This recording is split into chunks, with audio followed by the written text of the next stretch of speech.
Mother Teresa जिन्होंने अरबों लोगों का दिल जीता है और जो करोड़ों गरीबों का सहारा बनी थी, वो मदर टेरेसा लाखों गरीबों के मौत की वजह भी बनी थी। क्या आपको ये पता है? जी हाँ, इनफैक्ट उन्हीं के निगरानी में, उन्हीं के अनाथ आश्रम में बच्चों को घंटों घंटों तक रोब्स या क्लोथ से उनके हाथ पैर बांध के उन्हें लटका दिया जाता था। और बस इतना ही नहीं, उन्हीं के हॉस्पिटल्स में पेशेंट्स को बार बार यूज किए हुए नीडल से इंजेक्ट किया जाता था, प्लस उन्हें एक्सपायर्ड मेडिसिन भी पिलाई जाती थी। एंड आई नो आप अभी तक काफी शॉक हो गए होंगे, बट क्या यहाँ पर बात पैसे बचाने की थी? वेल, लगता तो नहीं है, क्योंकि देखा जाए तो उनकी मौत के बाद यह पता चला था कि उनका नेटवर्थ 752 लाख करोड़ रुपीस था। इतना कि अगर वो अपने पैसे वेटिकन बैंक से विड्रॉ करा लेती तो बैंक ही बैंकरप्ट हो जाता। तो इतने पैसे होने के बावजूद भी क्यों गरीबों की मसीहा बनी इस औरत ने गरीबी नहीं हटाई? क्या उसने सारे पैसे अपने ऐशो आराम में लगा दिए? वेल, इसे जानने के लिए चलिए शुरू करते हैं आज का हमारा ये मिस्टीरियस वीडियो, जिसका नाम है मदर टेरेसा का असली चेहरा।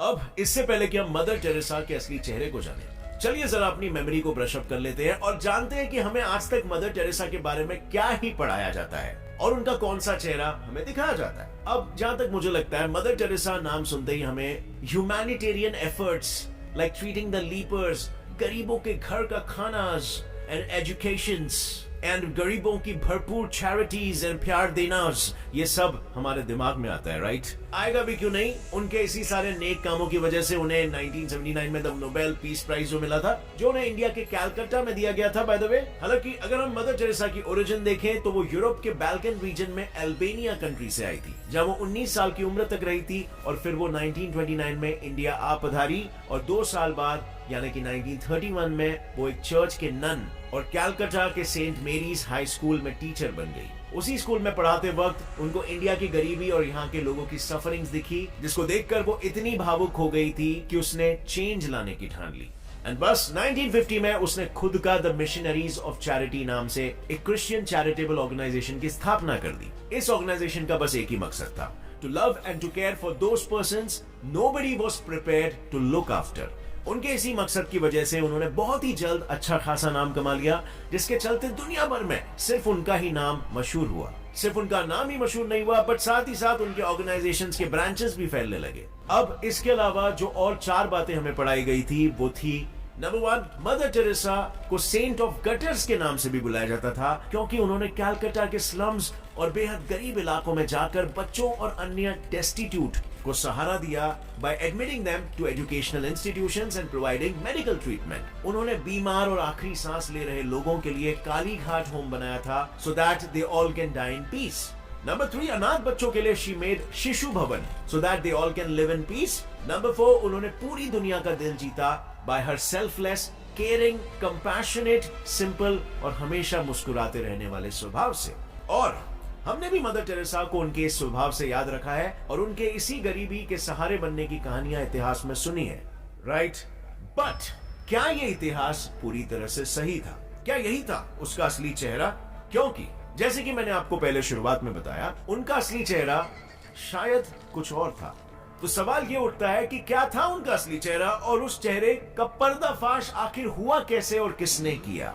वेल, उनके असली चेहरे का पर्दाफाश उन्हीं के अपने घर वालों ने, उन्हीं के मिशनरीज ऑफ चैरिटी के लोगों ने किया, जिन्होंने साफ साफ ये कहा कि मदर टेरेसा बस दुनिया को दिखाने के लिए गरीबों की मदद कर रही थी, पर असल में वो उनकी कोई मदद नहीं करती थी।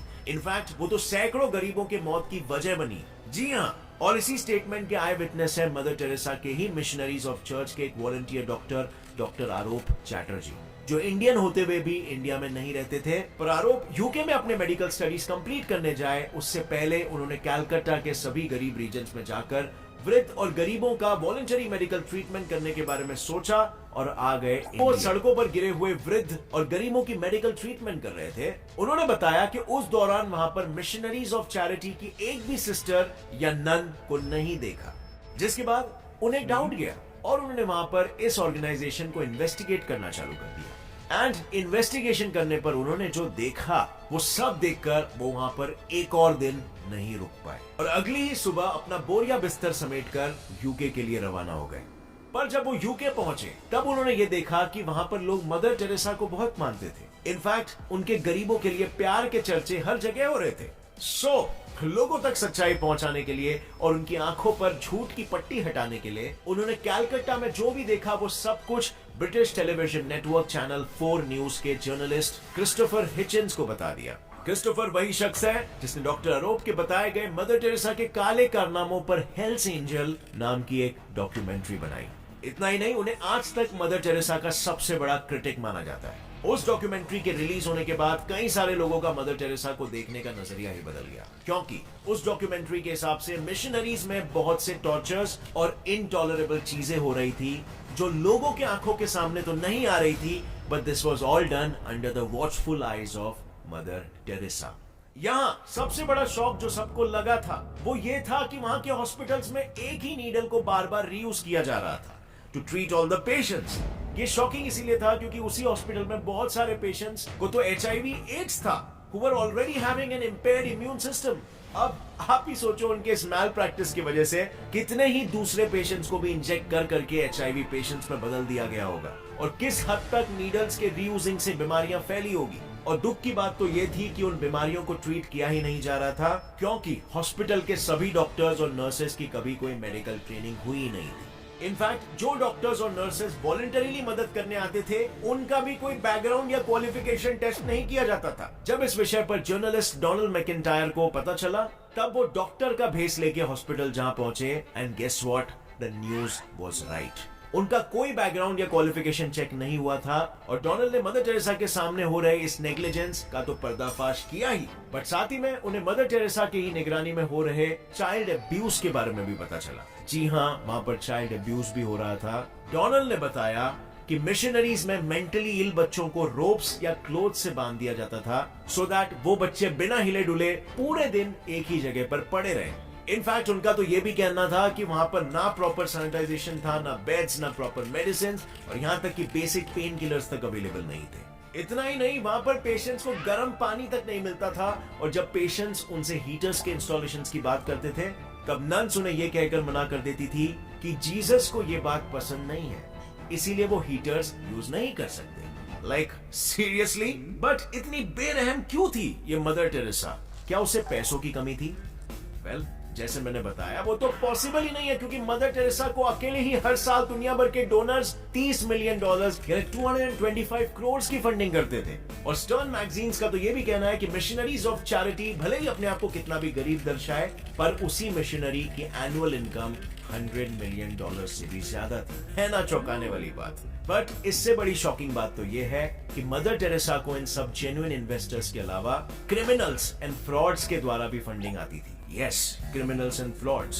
For example, चार्ल्स कीटिंग नाम के एक शख्स ने मिशनरीज में 9.41 करोड़ का डोनेशन दिया था और डोनेशन के कुछ ही टाइम बाद ही went to prison for defrauding investors। जहां शॉकिंग बात तो ये थी कि इस बात का पता चलने पर भी मदर टेरेसा ने वो पैसे इन्वेस्टर्स को नहीं लौटाए।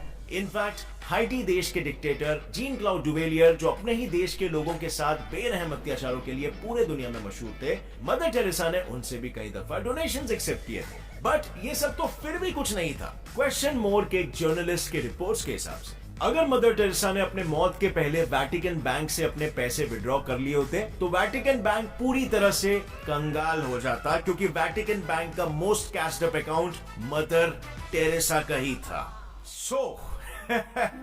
अब सवाल ये उठता है कि जब इतने सारे पैसे आ रहे थे तो मदर टेरेसा ने उन पैसों का इस्तेमाल कहां किया?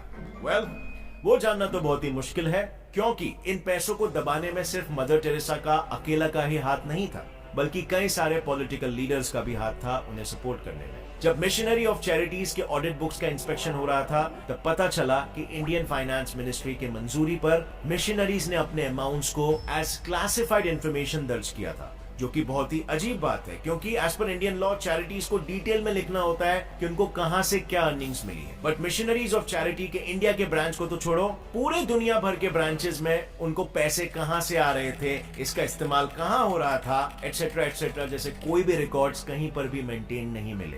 पर चलो पैसे कहां से आ रहे थे, कहां जा रहे थे, ये तो फिर भी काफी छोटा मुद्दा है। बड़ा मुद्दा तो ये है कि जो मदर टेरेसा हमेशा से ही गरीबों का सहारा बनी थी, जिसे प्यार और पूरा जीवन गरीबों के लिए कुर्बानी देने के लिए इतना सारा पॉपुलैरिटी मिला, उसने गरीबों को ये सारे पैसे क्यों नहीं दिए? अगर दिए होते तो क्या गरीबी सच में रहती? एग्जैक्टली अगर गरीबी चली जाती तो उसका इमेज कैसे बनता? दरअसल गरीबों को जितनी जरूरत मदर टेरेसा की थी, उससे कई गुना ज्यादा जरूरत मदर टेरेसा को उनकी थी। पैराडॉक्सिकली अपना नाम बनाने के लिए और उन्हें क्रिश्चियनिटी में कन्वर्ट करने के लिए शायद मदर टेरेसा ने ये सब कुछ किया। She was basically a paid up Christian missionary. Hitchens and doctor Chatterjee के अलावा भी कई सारे रिपोर्टर्स का मानना है कि मिशन के सिस्टर्स एंड नन्स मरे हुए बच्चे और अन्य मरीजों का अंतिम संस्कार करने से पहले फ्री टिकट टू हेवन के नाम पर उन्हें बैप्टाइज यानी कि बिना उनकी मर्जी जाने उन्हें क्रिश्चियनिटी में कन्वर्ट कर देते थे। कन्वर्जन के अलावा इफ पैसों की बात करें, so she could have easily converted the overall conditions in her all institutions, schools, orphanages, nursing homes and hospitals, but उसने ये किया नहीं क्योंकि उसके हिसाब से गरीबी जीसस क्राइस्ट की एक खूबसूरत देन है और सफरिंग्स से ही दुनिया का भला होगा। आई नो काफी वियर्ड है, बट उसके हिसाब से गरीबी का डेफिनेशन ही वही था। बस यही वजह थी कि मदर टेरेसा गरीबों को रोटी, कपड़ा, मकान के अलावा और कोई भी फैसिलिटी जैसे हीटर, बेड्स या मेडिसिन नहीं देती थी, so that they can suffer and ultimately die. But जहां पर उसके संस्था के मरीज horribly and extremely unhygienic conditions में ट्रीटमेंट पा रहे थे और मर रहे थे, वहीं जब मदर टेरेसा खुद बीमार पड़ी तब उसकी ट्रीटमेंट यूएस के टॉप हॉस्पिटल्स में की जा रही थी। सो क्या ये सुनकर आपको दोगलापन नहीं दिख रहा? And that's all about it friends. अगर इस वीडियो से आपको कुछ भी नया जानने मिला तो एक लाइक जरूर ठोकना और दुनिया के सामने जितना हो सके ये फैलाओ। सभी फ्रेंड्स एंड फैमिली मेंबर्स को ये सेंड करो ताकि सभी को मालूम पड़े दुनिया में कैसे लोग भी हो सकते हैं। एंड या डेफिनेटली हमें ऐसे पर्सन को इतना पेडेस्टल पर नहीं चढ़ाना चाहिए एंड उन्हें मैसेंजर ऑफ लव तो डेफिनेटली नहीं बुलाना चाहिए। सब्सक्राइब कर लो चैनल को अगर ऐसे वीडियोस आगे भी और देखने हैं तो, जो आपका नॉलेज बढ़ाए। And see you in another one. Till then stay curious, keep learning, keep growing. जय हिंद।